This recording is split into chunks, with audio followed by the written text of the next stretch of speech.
I almost feel like currently when LLMs are reading a book, what that means is we stretch out the sequence of text and the model is predicting the next token and it's getting some knowledge from that.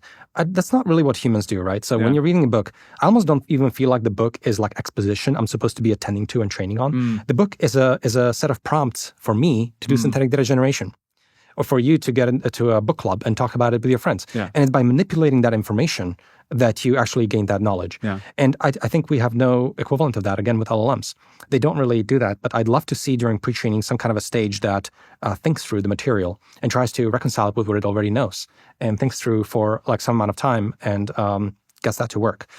And so there's no equivalence of any of this. This is all research. There's some subtle, very subtle that I think are very hard to understand reasons why it's not trivial. So if I can just describe one. Why can't we just synthetically generate and train on it? Well, because every synthetic example, like if I just give synthetic generation of the model thinking about a book, you look at it and you're like, this looks great. Why can't I train on it? Well, you could try, but the model will actually get much worse if you continue trying. And that's because all of the samples you get from models are silently collapsed. They're silently, this is not obvious if you look at any individual example of it, they occupy a very tiny manifold of the possible space of sort of thoughts about content. So the LLMs, when they come off, they're what we call collapsed. They have a collapsed data distribution. If you sample, one easy way to say it is go to ChatGPT and ask it, tell me a joke. It only has like 3 jokes. It's not giving you the whole breadth of possible jokes. It's giving you like, it knows like 3 jokes. They're silently collapsed. So basically, you're not getting the richness and the diversity and the entropy from these models as you would get from humans. So humans are a lot more sort of noisier, but at least they're not biased. They're not, in a statistical sense, they're not silently collapsed. They maintain a huge amount of entropy. So how do you get synthetic data generation to work despite the collapse and while maintaining the entropy is a research problem. Just to make sure I understood, the reason that the collapse is relevant to synthetic data generation is because you want to be able to come up with synthetic problems or reflections which are not already in your data distribution? I guess what I'm saying is, say we have a chapter of a book and I ask an LLM to think about it. It will give you something that looks very reasonable. But if I ask it 10 times, you'll notice that all of them are the same. You can't just keep scaling quote unquote reflection on the same amount of prompt information and then get returns from that. Okay. So any individual sample will look okay, but the distribution of it is quite terrible. And it's quite terrible in such a way that if you continue training on too much of your own stuff, you actually collapse. I actually think that there's no like fundamental solutions to this possibly. And I also think humans collapse over time. I think this is, again, these analogies are surprisingly good, but humans collapse during the course of their lives. This is why children have a completely, they haven't overfit yet. And they will say stuff that will shock you because it's kind of, you can see where they're coming from, but it's just not the thing people say. And because they're not yet collapsed. But we're collapsed, we end up revisiting the same thoughts. We end up, saying more and more of the same stuff. And the learning rates go down and the collapse continues to get worse. And then everything deteriorates. Have you seen this super interesting paper that dreaming is a way of preventing this kind of overfitting and collapse?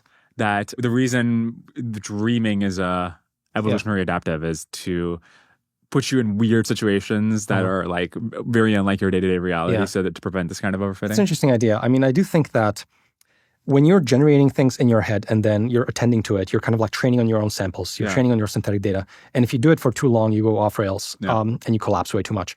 So you always have to like seek entropy in your life. So talking to other people is a great source of entropy and things like that. So maybe the brain has also built some internal mechanisms for increasing the amount of entropy in that process. But yeah, maybe that's an interesting idea. This is a very ill-formed thought, so I'll just put it out and let you react to it. The best learners that we are aware of, which are children, are extremely bad at recollecting information. In fact, at the very earliest stages of childhood, you will forget everything. You're just an amnesiac about everything that happens before a certain year date. But you're like extremely good at picking up new languages and learning from the world. And maybe there's some element of like being able to see the forest for the trees. Whereas if you compare it to the opposite end of the spectrum, you have LLM pre-training, which these models will literally be able to regurgitate word for word what is the next thing in a Wikipedia page.